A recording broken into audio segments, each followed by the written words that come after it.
All right, so over the last couple of days over in China, they have seen some pretty substantial protests taking place for a multitude of different reasons that we're going to get into in this video, but I think that this is worthy of covering because although you do from time to time see protests similar to this within China, it's been a while since they've seen this widespread or this coherent of a protest movement popping up. So I got a couple videos here in terms of just what they looked like on the ground, and then we're going to get into this breakdown from Al Jazeera in terms of what these people are actually taking to the streets to protest about. So we got this first video here that they don't say which city exactly this is from, but basically this is a protest movement that has been a combination of workers, of students, of regular ordinary people who have basically been taking to the streets to protest number one, the lockdown measures and the zero COVID policy that the CCP has been approaching COVID with since the start of the pandemic. During the early stages of this, it looked like it was a semi-decent strategy that was working pretty effectively in terms of mitigating the spread of COVID.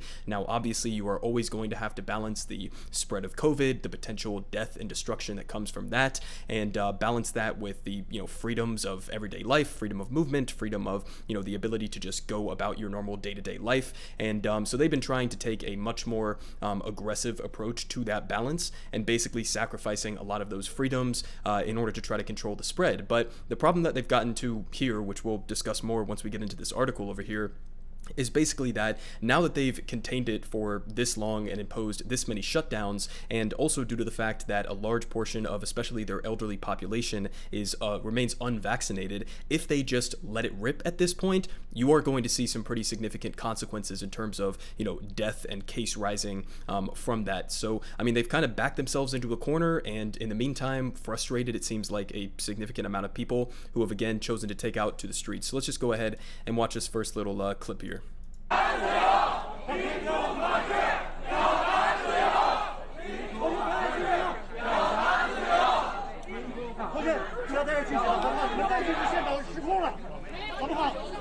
All right, so again, you can see the size of the protests. Obviously, these have been taking place in multiple different large cities around the country, but we're going to get into a little bit more details here. This was another clip that they mentioned in this article, which I thought was kind of interesting. This was a BBC journalist who was apparently arrested by the Chinese police during these protests. Now, he was apparently released just about an hour after this, so, take with that what you will, but this is a pretty wild clip as well, just in terms of like somewhat suppression of speech from the government of China. So let's just go ahead and watch this clip here.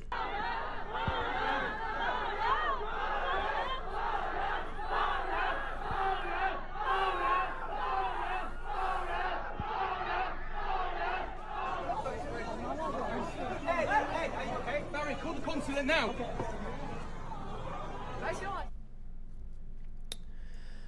Okay, so I mean, obviously, again, they gave the justification that this guy was, being protected from COVID by, I guess, being thrown in handcuffs and held off to, the side for a couple hours there. I think that doesn't really make much sense, but now let's just go ahead and get into this article that breaks down what is going on here, what are people protesting about, what is all of this going to lead to. So before we get into these details, I want to just say this up front. Okay, whenever there is a protest movement or something like this that pops up, especially in a country that is nominally adversarial or in opposition to the United States or a competitor to the United States, you are always going to have Western media outlets who are going to hype this up as much as they possibly can, try to portray it as if this is some sort of a grand movement against the entire government and that this could potentially be a spark for a revolution against Xi Jinping or the CCP. That is not what this is, okay? So, I mean, these are definitely sizable protests, but again, let's not take it to that maximal extreme.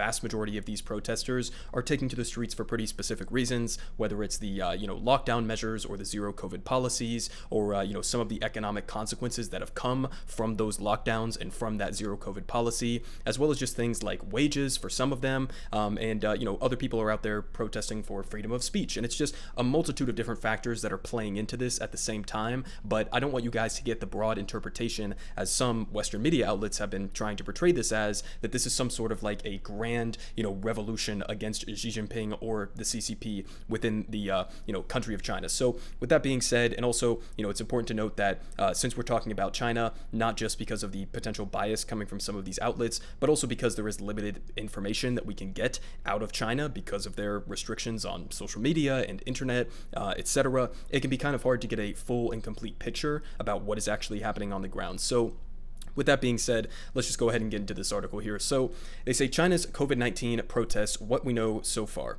So they start off saying protests have emerged across China in recent days amid rising public frustration at the government's zero COVID strategy, which has led to repeated lockdowns and severe restrictions on daily life. They say demonstrations and vigils have taken place in many cities, including the capital, Beijing, and the country's biggest city and financial center in Shanghai.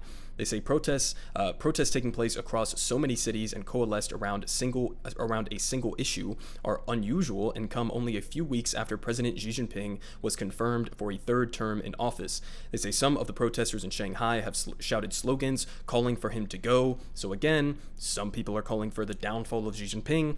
I don't think that has been the broad consensus from what I've seen coming out of these protests, but they say meanwhile, the authorities announced on Monday that daily coronavirus cases across China had reached more than 40,000, a new record. So again, this is part of the problem that this zero COVID policy has inevitably brought to China, is that, if you are going to have a complete lockdowns in place, if you are going to approach it in this way, where you are not allowing, COVID to spread throughout society, there's going to obviously be immediate benefits to that. We look at the United States, we've had over 1 million deaths in this country, lots of people, millions of people who are going to have long-term consequences from the proliferation of COVID and from basically our let it rip strategy and just telling people to get vaccinated, and that's basically the entirety of the strategy. There are immediate benefits in terms of preventing some humanitarian consequences from COVID itself, but again, in the long term, now you have a population which, largely, especially among the elderly population, remains unvaccinated, and in addition to that, a lot of people who haven't been exposed to COVID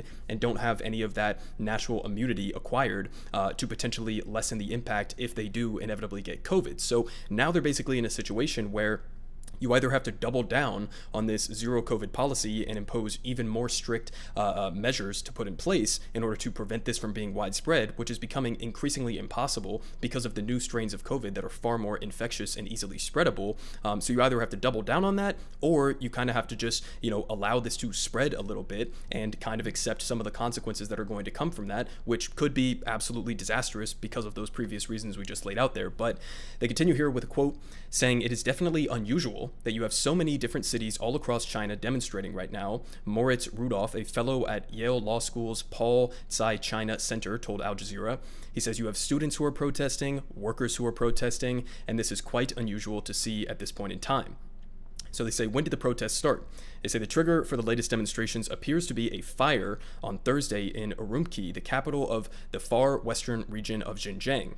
They say 10 people died in the blaze, and protesters blamed the prolonged COVID-19 lockdown and that they hindered attempts to rescue the residents in the high-rise building. So that, I guess, was like the initial spark that caused people to take to the streets. There were a couple other protests which I think were either overlapping with this or preceded these protests, like the ones at the Foxconn facility, which was due to a number of different factors, partially the COVID lockdowns and the measures they took with that, partially people were protesting a lack of COVID safety within these facilities, and then also on top of that, obviously just like wages and working conditions, right? So it's a complex web of factors here, but they say anger previously bubbled to the surface in September after a bus taking people to a COVID quarantine center in southwestern China crashed, killing 27 of the passengers and injuring 20. Jesus Christ. They say where have the protests taken place? So again, pretty widespread across the country in a lot of these major cities.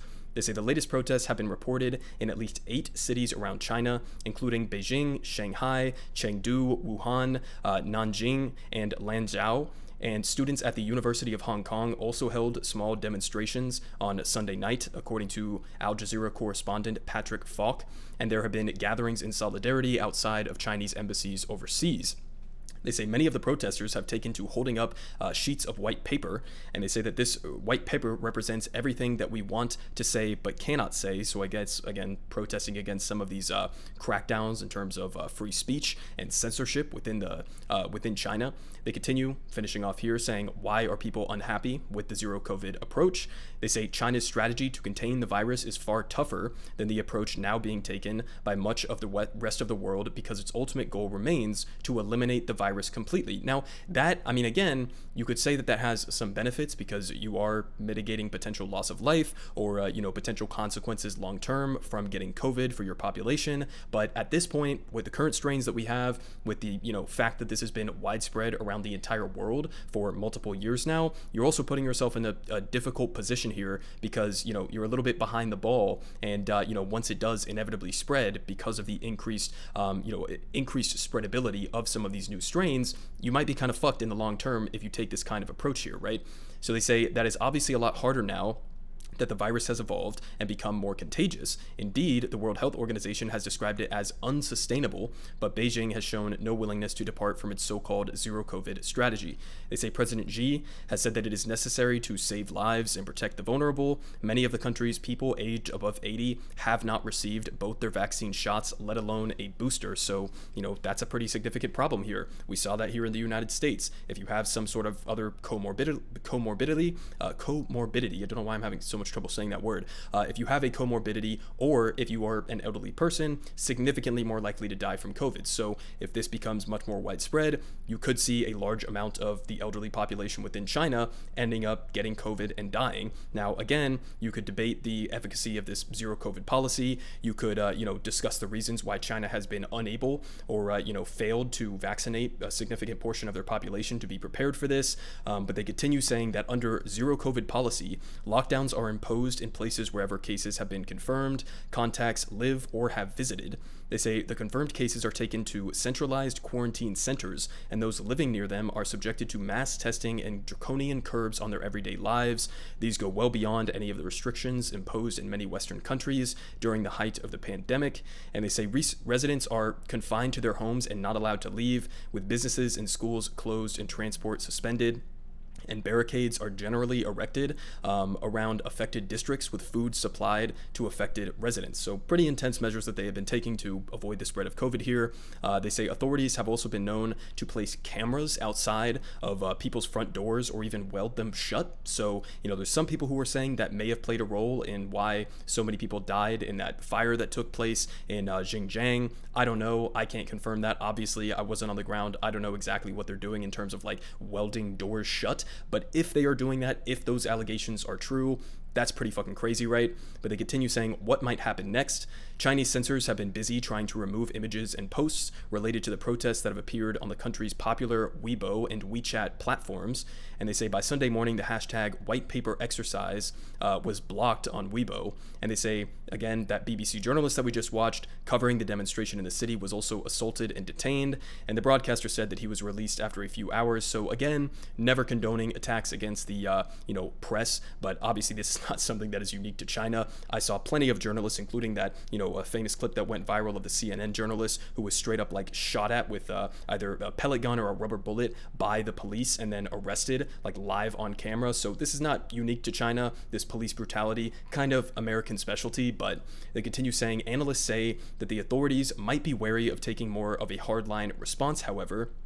And they finish here with a quote saying, I think that repression in the conservative or coordinated way would be extremely risky and extremely expensive. So I think what they're actually looking to do is kind of wait it out and hope that it fizzles, and it may well fizzle in the next few days. Okay, so there's your basic rundown in terms of what is happening with these protests right now. Again, I think there's plenty of fair critiques, both of the way that the United States has handled COVID, pushing just this vaccine-only strategy. Not that like the lockdowns were amazingly effective, but pushing this strategy of basically just not having any real hardcore regulations in place and just allowing for massive amounts of people to get sick. Again, we've had over 1 million people die. Who knows how many millions of people are going to have long-term consequences from either getting COVID unvaccinated or getting COVID even though they are vaccinated or getting multiple strains of COVID. These are going to have long-term implications that we have yet to figure out the full scope of. So again, many criticisms you could level against the United States and other Western European countries for our handling handling of COVID.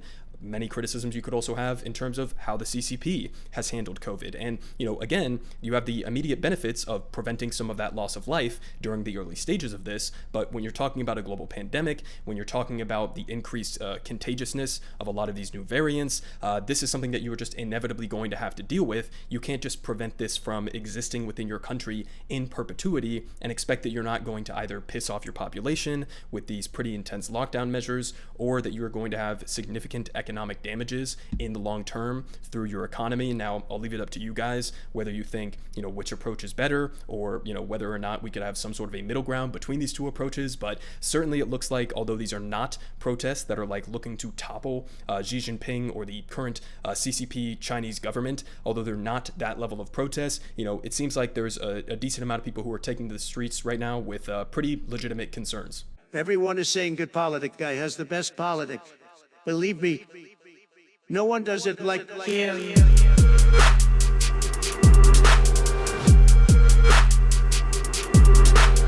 Believe me, everyone is saying